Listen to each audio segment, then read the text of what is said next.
Thanks to a friend, I got this NAD, NAD, I don't know how you call it, but I'll go with NAD C298.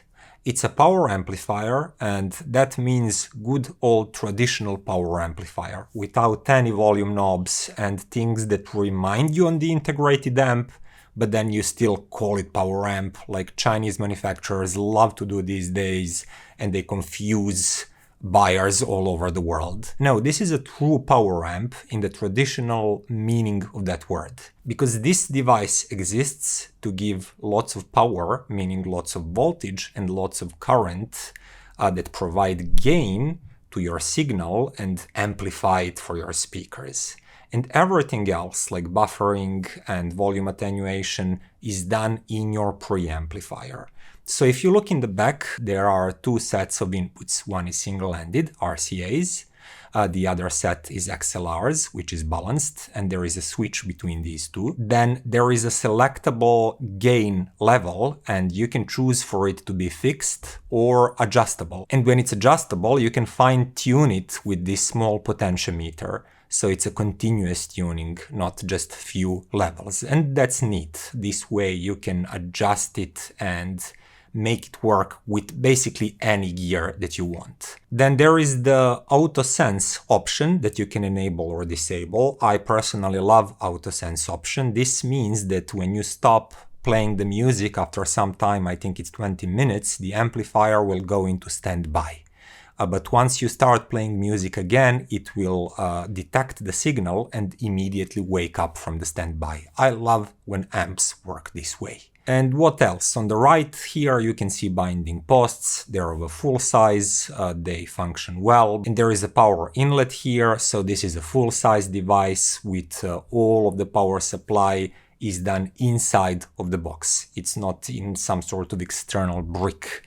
And because of that, we do have this big chunky device, and it's quite weighty. It feels sturdier and better built than I expected. Even though these upper sheets are not particularly thick, the front panel is made of thick aluminum, and the whole device is really weighty and hefty and feels solidly made. Now, inside of this amplifier, we have Class D amplification modules.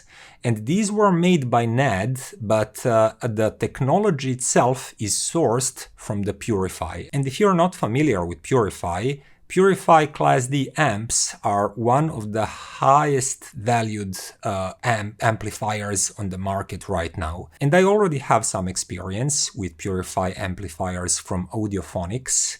It's like a store brand amplifier, but I really liked how it sounded. So these are not some like beginners cheap budget Class D modules that you heard maybe 5 or 10 years ago and that made you be like, oh no, this is harsh, I cannot listen to this, it's not smooth, it's not musical, it's not natural.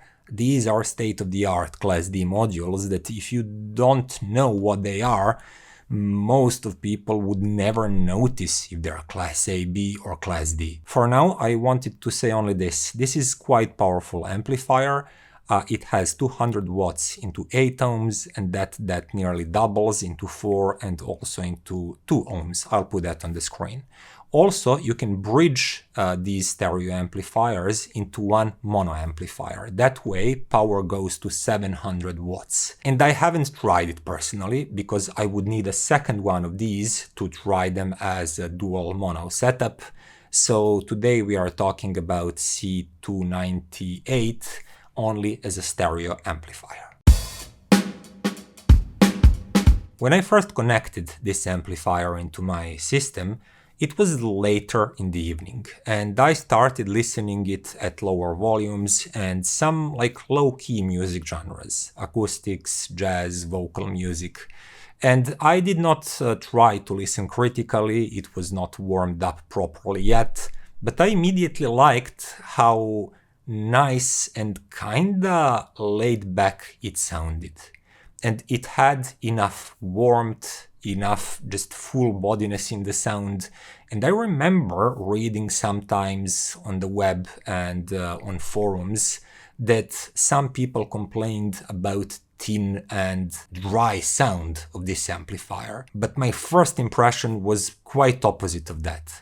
But then I actually remembered that many people think that they can just take a DAC, if it has a volume attenuation, and they can connect it directly to the power amp. And yes, you can do that. Technically, everything works perfectly, but I do not suggest that, at least not at this level of quality, because those attenuation circuits in DACs are often in a digital domain, and even if they're analog, they tend to be very, very simple circuits. Sometimes they're buffered, sometimes not even that, but the average result of using a DAC connected directly to the power amp without a true preamplifier is usually lean and energy depleted sound.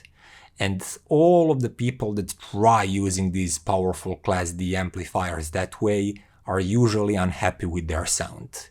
But the preamp, a good preamp, dictates a lot of things in your system. It dictates how energetic the sound will be overall, how bold tones will be, how big the soundstage is, and also dynamic swings usually get significantly better and the sound is livelier and bolder and bigger when true preamp is used. And for testing this one, I used my Acoustic Invader Fulcrum, a really good preamp at around $6,000 but I also tried it with much more reasonably priced leather Bach preamp, and it also worked great with it. Okay, I went on a tangent there, but if you really want to hear how some power amplifier sounds, you have to test it with a good preamplifier.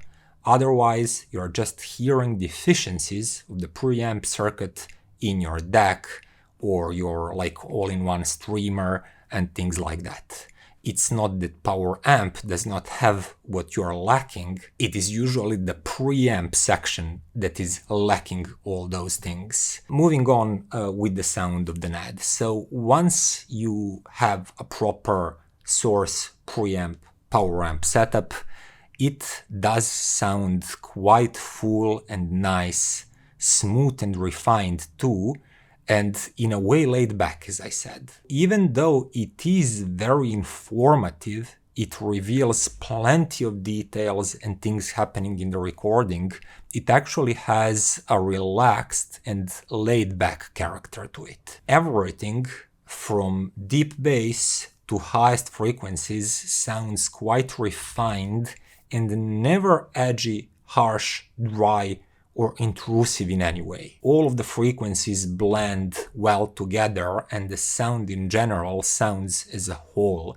You do not notice that there's a different character to highs, but then slightly different character to the bass line. The whole frequency spectrum has good unity. Next, sound staging. Sound staging is pretty good, especially depth, and this amplifier can put things far away behind the speakers and make nice, deep, laid-back virtual space behind your speakers.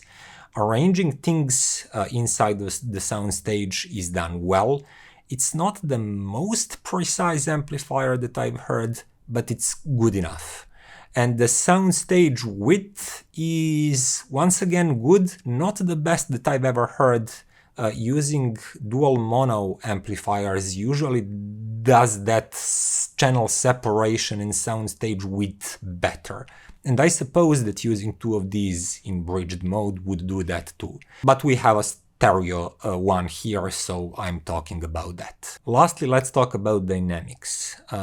Big dynamic swings are done well. This is a powerful authoritative amplifier, and when there is a lot of things happening, especially in the bass line, some lesser amps can sound stressed and congested. That does not happen with NAD here.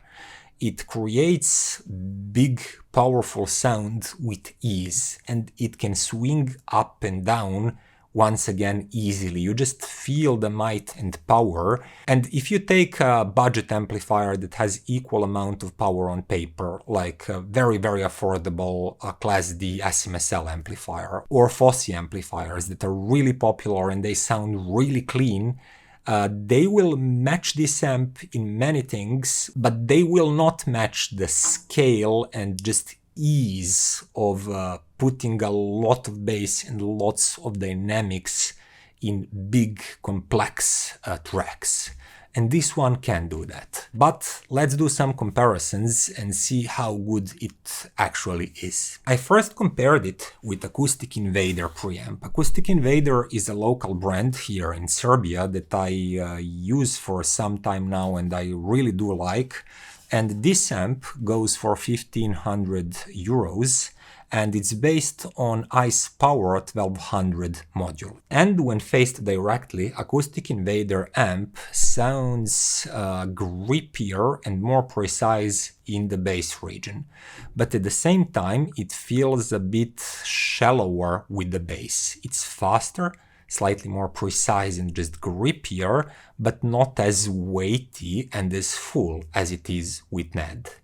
And moving to the mid-range, NAD has more of a laid-back, smoother character, while iiPower is more upfront, forward, slightly punchier kind of amplifier.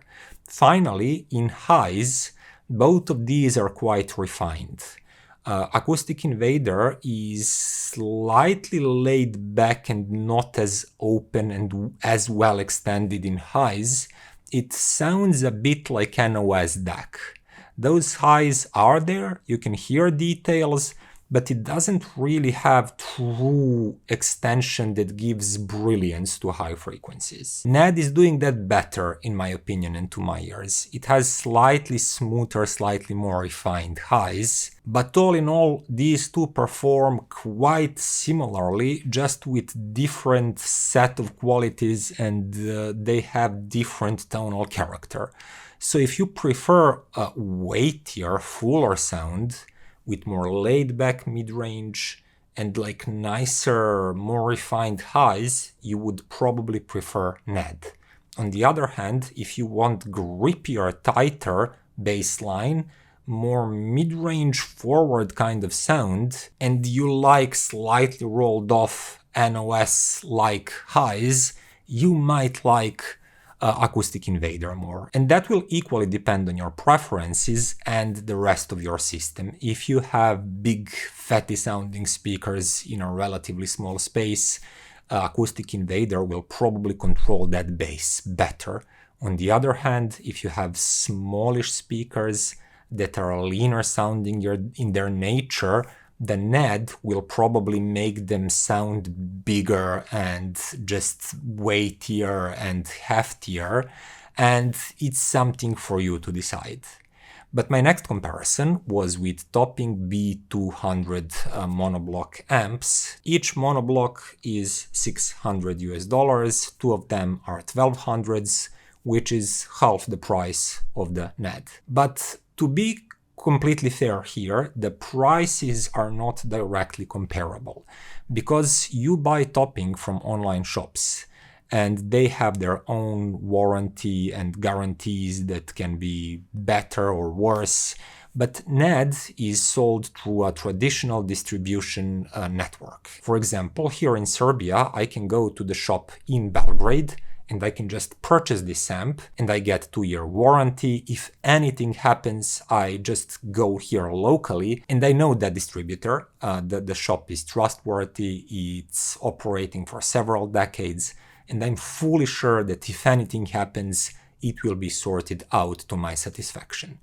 With Topping, purchasing it online, it's different. First of all, I have to pay some shipping costs and tax costs that are already included with this amplifier here locally, and insecurity about warranty is higher.